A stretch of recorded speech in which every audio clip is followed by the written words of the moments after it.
Hi guys, in today's video I'm going to be showing you how you remove something called Panda eyes. And what Panda eyes is when your light source is too high over your model if you're trying to do butterfly lighting or anything like that. And if I just take a picture quickly, you end up with this shadow going over our model's eyes, Hannah.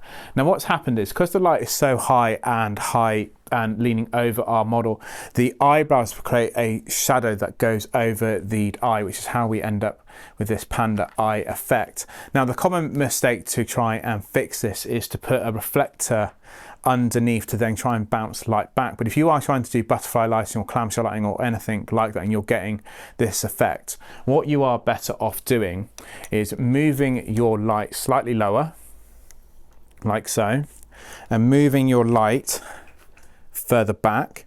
And then if you are looking at your model, try and see if you're seeing any catch lights now appearing with the modeling bulb on. And if you want to try that again and you do another shot, you now get that removed. Now then, what I would also suggest is if you are getting panda eyes, it also might be your lighting modifier. Now I have exaggerated this to actually show you this can be commonly done with beauty dishes being too close, but if you are using a softbox you do get this a little bit less.